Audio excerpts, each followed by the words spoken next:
In late 2009, Sonos launched their very first hi-fi speaker. It was originally called the Zone Player S5, then later dubbed the Play 5.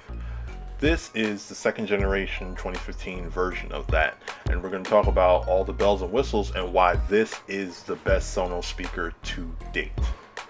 So at first glance, it's pretty much a more refined look of the previous version. Instead of actual buttons, you now have capacitive buttons, which we'll get into a little bit later. You have a now bigger sound and better internals to make this a better experience. So we'll get into exactly the breakdown of that in just a second. Remember the bridge accessory they used to sell? Now you no longer even need it. To set up a Sonos speaker is now that much easier. You just plug in the power source, connect it to your Wi-Fi network, hitting a button on the back of it to link it, and you're good to go. To do all that, you'll need the Sonos app, and here it is pretty much laid out so you have your options. I only have Google Music Play, which I use, and then line in, which we'll get into later. If Sonos had any Achilles heel, it would be their software. The UI is definitely a lot better. The overall navigation is a little tedious, as because everything has to be added into their queue in order to play. So if you're playing music, you have to add the queue. So if you don't want a whole album, if you want to select songs, you have to add them one by one. Not a huge flaw, but definitely not my favorite part of the Sonos experience. Now the part everybody wants to know, the sound. Instead of a 5-speaker layout, you have a 6-speaker one. So you have 3 tweeters, 1 in the middle, 2 on the sides, and 3 dedicated mid-woofers, all 6 equipped with their own amp to really pump that bass.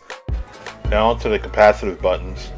You have your volume up, volume down, play pause in the middle, and then you could just swipe from volume up to volume down to go back, and then swipe from volume down and up to skip forward as well. So those are your actions you can use when you're not using the app on your device.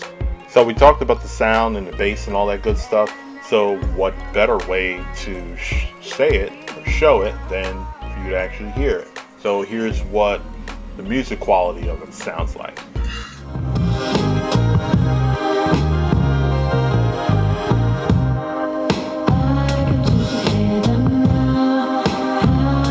Remember we always broke, remember I'm coming back, I'll be taking all the steady. I got broads in Atlanta, she's at the lean, credit cards in the scams.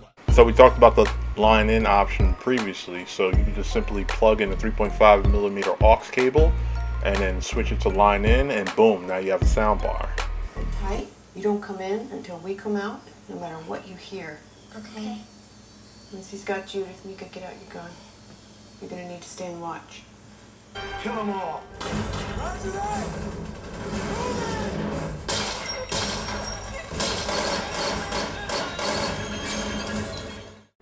So we gave the second generation Play 5 an A+. This thing is part speaker, part soundbar, all amazing. They made sure the revamp is worth it. If you add a sub or a play bar, you get that official 5.1 home audio sound. So the revamped Play 5 will cost you $500, and with this new inline jack, it's definitely worthwhile to get. So if you're definitely looking to get into Sonos, I would definitely recommend you start with this or a pair of Play 1s. As always, don't forget to like, share, subscribe. We appreciate you for watching, and take care.